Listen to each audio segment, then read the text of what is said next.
Olá pessoal, sejam bem-vindos a mais um vídeo. Aqui o Carlos José Leão. Como vocês sabem, eu sou venezuelano. Sempre posto conteúdo falando sobre a Venezuela ou com convidados falando a respeito da Venezuela, migração e política.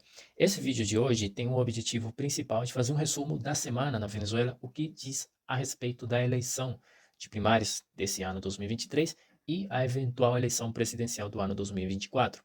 Para a gente poder entender esse contexto, né, de como é que está indo as coisas lá na Venezuela, eu decidi fazer esse vídeo, que já adianto aqui para vocês, ele não vai ser um vídeo curto. Não tenho também esse talento de fazer vídeos curtos para falar desse assunto, porque eu gosto de tentar abordar os assuntos, os temas, na verdade, eh, com a maior calma possível, para não enxutar tudo em um minuto, tá? Então eu separei aqui vários pontos relacionados a esse contexto eleitoral, para que vocês possam também ir acompanhando em relação a como é que está a política, né? Primeiramente, explicar o que são as primárias, né? Isso que eu falei. As primárias são uma espécie de é um processo eleitoral, porém que ele é resultado de um acordo político já confirmado entre os principais partidos de oposição na Venezuela. Esses partidos, como vocês talvez não conheçam, mas vou dar uma ideia aqui, a maioria desses partidos também são de centro-esquerda, tá? São de oposição. E tem uns partidos que compactuam com, digamos, com doutrinas políticas do socialismo ou da social-democracia, e tem alguns partidos que são liberais, tá? E alguns candidatos, obviamente, que têm um trabalho feito no passado que dá a eles um pouco de legitimidade no que diz na representação do partido, não assim na população. E as primárias surgem, né, aparecem como esse processo de legitimação que eles estão procurando a oposição para poder, entre todos eles, eleger um candidato. E como é que vai ser essa primária? De aqui entro no contexto eleitoral na Venezuela. Essa primária, ela tem o objetivo de que todos os venezuelanos que estejam de acordo em eleger esse candidato participem na votação. Essa votação vai surgir um único candidato que todos eles, produto desse acordo de primárias, deverão apoiar para o ano que vem, no momento em que forem se enfrentar ao Maduro, né, numas eleições presidenciais. Essas primárias, né, dessa semana, já completando esse contexto, dessas primárias temos os principais atores políticos dela. Né? Então eu queria que vocês vejam aqui essa imagem que eu postei há uns dias atrás, que era como é que o venezuelano, né, a intenção de votos dos venezuelanos por essas primárias desse ano 2023. As primárias ocorrerão no dia 22 de outubro. Como é que é a intenção de votos? Essa aqui eu postei em maio, mais ou menos, né? Não é minha, é da Polianalítica, mas eu peguei e fiz uma postagem falando disso. Aqui aparece a Maria Corina Machado, que é uma candidata liberal, e ela tem 26% sobre o 17% que é o segundo colocado. Esse Benjamin Rousseau, que aparece de segundo, ele é um humorista que está se candidatando a presidente. E tem o Manuel Rosales, que ele foi candidato, se mal não me lembro, foi em 2007, ou 2008, ou 2006, um desses anos, que ele foi candidato às eleições presidenciais da Venezuela. Então, ele está se candidatando novamente. Atualmente, ele é governador do estado Zulia, um dos maiores estados da Venezuela, e populacionalmente também. E tem o Henrique Capriles, que é um dos mais atuais, digamos, mais atuais anos para cá, porque ele, em 2012 ele já era governador de outro estado, né? Mas ele participa numa eleição contra o Chaves. Foi um dos candidatos que mais fez, digamos, uma popularidade frente ao chavismo. E logo ele participou em 2013, quando o Chaves tinha morto, né? O Chaves já tinha morrido. Aí ele participou contra o Maduro, né? Adversando o Maduro. E a eleição foi muito fechada, galera. Foi por menos de 300 mil votos a diferença, né? Então, 300 mil votos, muita gente não aceitou aquela eleição. Ele saiu à rua, né? Porque tinha suspeita de fraude e tudo mais. E ele depois aceitou aquele resultado, que ele perdia frente ao Maduro. Então, ele aceitando aquele resultado, muita gente se decepcionou dele. Logo, ele participou em outros protestos desses anos para frente, acabando também decepcionando o pessoal. Então, eles dois, o Mano Rosales e o Henrique Capriles, digamos que eles estão muito abaixo nessas enquetes, porque eles estão pagando esse preço, né, esse voto castigo das pessoas. E a Marina Corina Machado, ela tá se mantendo como uma pessoa mais, digamos, coerente dentro da oposição, porque ela, digamos que se distanciou nos últimos 10 anos, digamos, dessa oposição, que antigamente chegou a chamar Mesa da Unidade, que era onde convergiam todos esses partidos políticos de oposição. E ela, digamos que se distanciou, por isso ela é criticada até pela mesma oposição, porque ela, digamos, não compactou com alguns projetos no passado, que foram levantados pela oposição.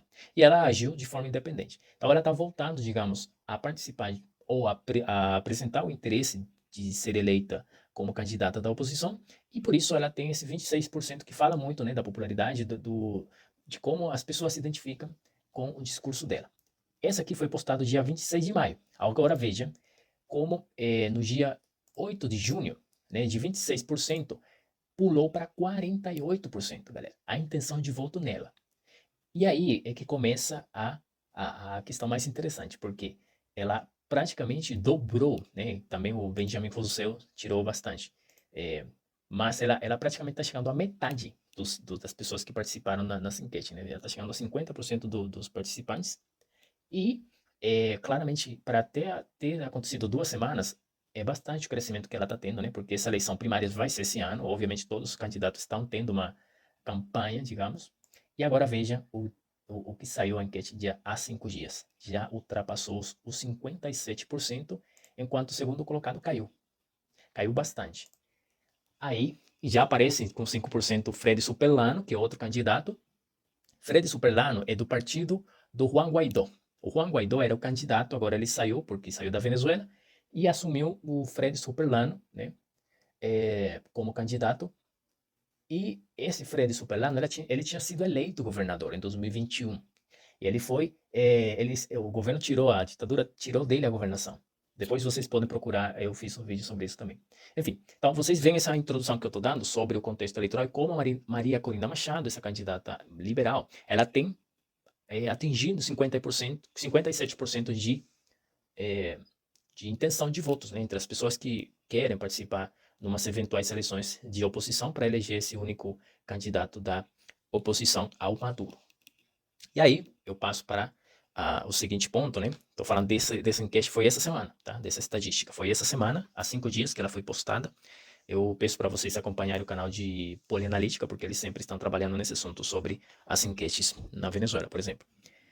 Só que essa estatística, né, levanta muito a preocupação do governo, né? Porque a Maria Corina está tomando muita força quando eles acreditavam que ela não ia ter tanta força assim. Enfim, esse levantamento de preocupação que ela está dando vem acompanhado também com uma certa preocupação que a própria oposição tinha, né? Por quê?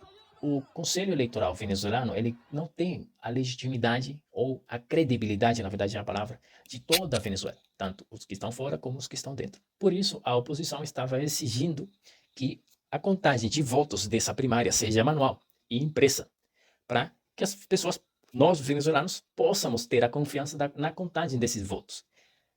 E era digamos, uma luta que eles estavam tendo nessa semana, porque não todos os candidatos de oposição queriam que fosse dessa forma. A Maria Corina Machado é uma das pessoas que queria que fosse dessa forma, né? Que seja contado de forma manual. Só que aí ia ser uma questão que só ia decidir a Comissão Nacional de Primárias, que é uma comissão criada para organizar todo esse evento de eleição de primárias, tanto na Venezuela quanto fora da Venezuela.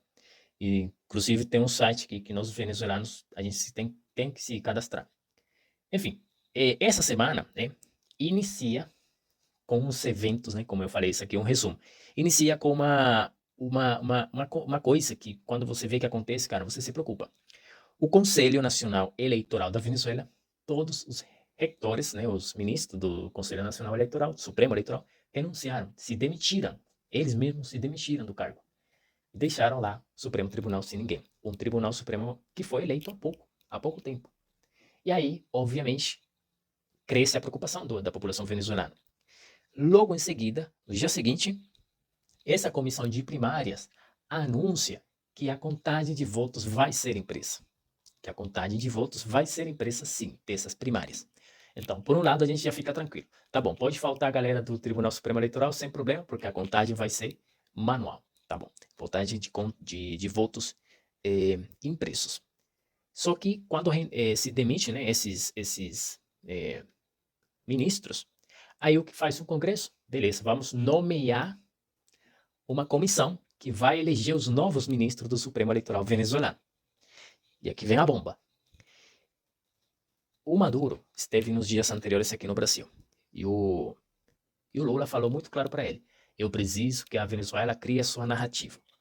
Beleza. Um cara que está preocupado, ou estaria preocupado com limpar sua imagem internacional, nem louco faria isso aqui. Dentro da comissão para eleger esse Tribunal Supremo Eleitoral, esse Supremo Tribunal Eleitoral, Conselho Nacional Eleitoral, que para vocês seria o Tribunal Supremo Eleitoral. Dentro dessa comissão está a esposa do Maduro, porque ela é deputada do Congresso. Então, esse Congresso ele elegeu uma comissão de deputados que vão criar esse Conselho Nacional Eleitoral. E ali está a mulher dele.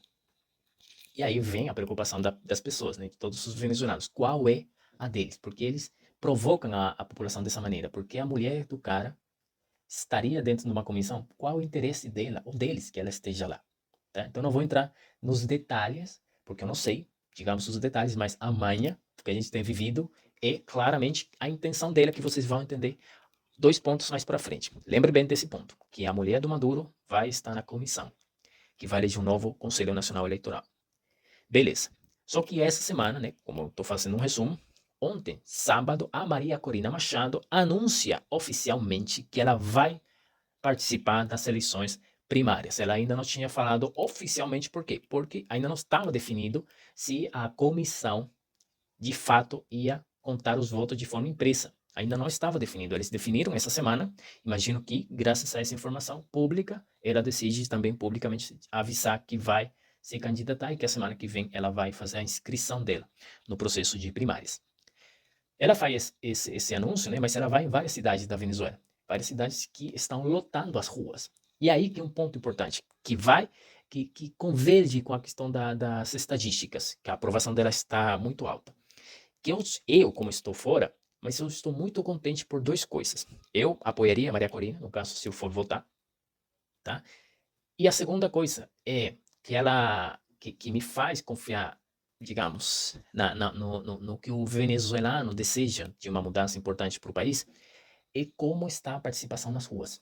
Eu não imaginei, em muito tempo, que as ruas voltariam a ficar cheias além de protestos, entendeu? Apenas elas estão voltando a ficar cheias em participação política. O venezuelano está se animando novamente porque quer que o Maduro saia, mas também acredita que Maria Corina seja, no caso, uma pessoa confiável para liderar um novo processo de processo político de recuperação da Venezuela. Então, nesse ponto, eu estou, digamos, também animado, tá? Não quer dizer que eu deixe de estar preocupado com o que vai acontecer com essa comissão que vai eleger um novo Conselho Nacional Eleitoral, porque a luta é que essa eleição desse ano e a que vem, que vai ser a presidencial, seja contada de forma impressa. Essa é a intenção. Então, se o Maduro queria construir uma narrativa em favor ao Lula, o primeiro que tinha que fazer é digamos, não atrapalhar o processo eleitoral do ano que vem. Então, quando ele coloca a mulher, ou pede para a mulher entrar nessa comissão, no Congresso, certamente gera uma tensão nacional e internacional também. Beleza, então você já vai entendendo esses pontos, a gente passa para o último ponto, né? Que é a possibilidade de que a Maria Corina Machado seja uma pessoa, ou tornem ela inelegível. Por quê? 2019 a 2021, se mal não lembro aqui, deixa eu ver que eu vou corrigir a data, acho que foi 2021, pessoal. Enfim, o que aconteceu? Ela pediu que na Venezuela fosse ativado o que chama o TIAR. O TIAR, que é o Tratado Internacional de Assistência Recíproca para a Venezuela, com o fim de que o Maduro saísse do poder, né, para poder derrotar o Maduro.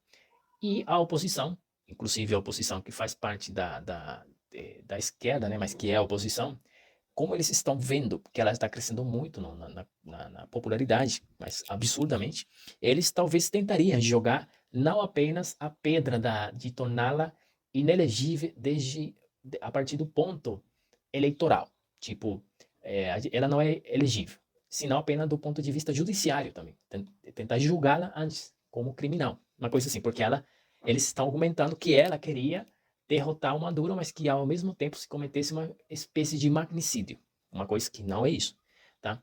Talvez ela pediu sim que o TIAR fosse aplicado, como algum dos itens que falava era ajuda humanitária para a Venezuela. Só que ela vem denunciando a questão da crise humanitária na Venezuela desde 2012, eu acho que ela começa a falar ativamente que tem uma crise na Venezuela em 2016, 2014, por aí ela começa a falar de crise humanitária. Enfim, todo esse processo que ela está tendo um ponto positivo, que é a aprovação das pessoas, tem, por outro lado, a intenção de alguns da oposição tirá-la do caminho, porque tirando ela do caminho, eles ficariam como vocês viram na fila. Não estou dizendo que eles queiram que ela saia, mas, obviamente, eles seriam os beneficiados indiretamente de que alguém torne inelegível ela. E quem que poderia tornar inelegível ela? Obviamente, o Tribunal Supremo Eleitoral, que a comissão está composta pela mulher do Maduro. Então, se eles elegerem os ministros, que logo a primeira medida seja Maria Corina fora do jogo. O que seria, que aconteceria, na verdade, na Venezuela?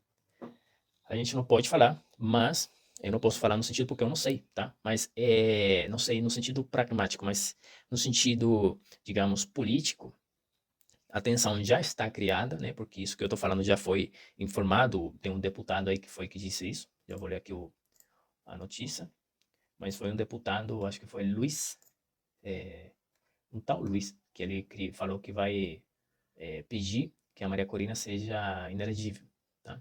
Então, esse contexto que eu estou falando da situação da Venezuela é porque o povo está voltando a acreditar.